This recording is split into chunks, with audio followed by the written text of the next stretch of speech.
Tukio limetokea katika kitongoji cha Mbugani, kijiji cha Magubu, wilaya ya Babati, mkoani Manyara, ambapo inaelezwa kwamba mama mmoja anayefahamika alikutwa nje kwa jirani yake akionekana na viashiria vya ushirikina. Vilevile, kwa mujibu wa mwanakwaya mwenzake, amesema tukio hilo limeleta taharuki kwa wananchi wa kijiji hicho, na baadhi ya wananchi wameeleza kinaga ubaga kilichoendelea kwa mwanamke huyo. Hii ni Azimo TV Media.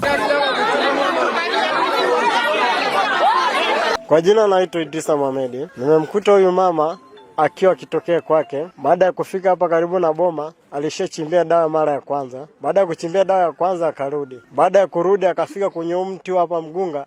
Alipofika kwenye mgunga akapigiwa simu akaambiwa, "Je, ile dawa uliochimbia sio sahihi. Pale sio panyewe, rudi kachimbie vizuri." Alivorudi nikamkuta anaanza kuchimbia. Baada ya kumkuta anachimbia nikampiga fimbo. Baada ya kumpiga fimbo akachukua kisu anataka kunichoma mimi. Baada ya kuona anataka kunichoma tena nikampiga fimbo ya kichwa. Ilikuwa ni saa 8 usiku. Yeye alikuwa ameshavaa nguo zake kajifunga kama alivyojifunga nguo ya juu na ya chini. Na huku chini alikuwa amevaa tu tight kama tight ndani. Ndio chukua amevaa. Ni mwenyeji wa Papana. Huyu mama tunamfahamu na kila kitu tunajua. Tukio hili kwa kweli limetushtua kwa sababu mimi mwenyewe nimepata taarifa asubuhi kwamba kuna tukio limetokea, na huyu dada ni mwanakwaya wetu, tunaimba naye kwaya. Kwa hiyo ni mtu ambaye hatukutarajia kwamba ili tukio lingetokea juu yake.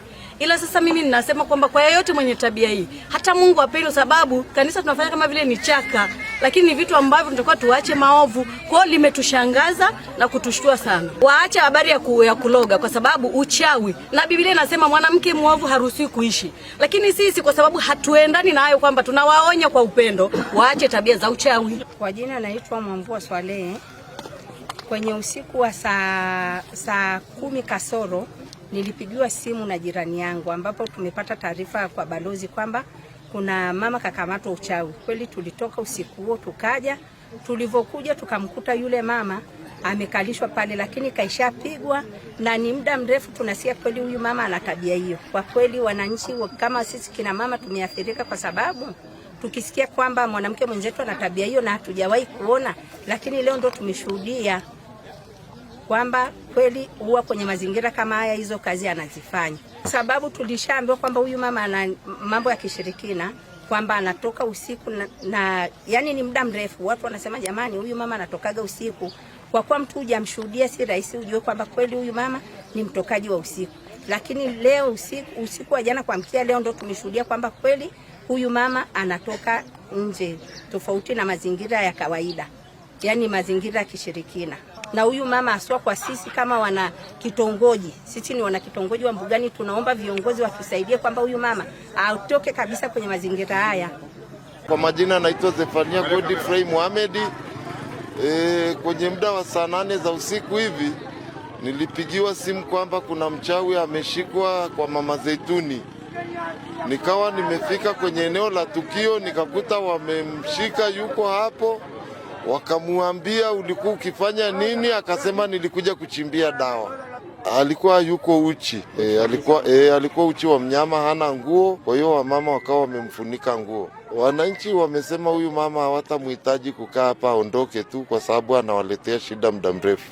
Mimi kwa majina naitwa Jonathan Daudi Omo, mwenyekiti wa kitongoji cha Mbugani. Mnamo saa 9 kasoro nilivyoacha simu, katibu akanipigia simu kwamba kuna mchawi amekamatwa hapa kwa Girona Mama Zaituni, ambaye ni jirani yake Mama Gift, maarufu Mama Gift. Ndio nikaondoka nikafika hapa, nikakuta kwa watu wamejaa na yeye nikamkuta hapo yuko chini, kuta ameshajifunika nguo, watu wakaendelea kuja.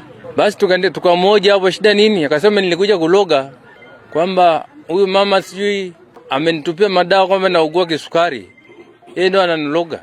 Kwa maneno alikuwa anaongea. Tukamwambia hizo dawa umechimbia wapi? Ndio akaenda kafukua pale kwenye mlango wa boma la ng'ombe. Dawa nyeusi ziko kwenye kitambaa cheusi na kisu kilikuwa kiko pale.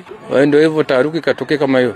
Usisahau kubonyeza neno subscribe, kisha kubonyeza alama ya kengele na kushare comment hapo, nitazipitia ili uendelee kuwa mwanafamilia wa Azimo TV Media, kupata matukio yanayojiri hivi punde na matukio mazito yanayoendelea nchini Tanzania na nje ya mipaka ya Tanzania. Asante kwa muda wako.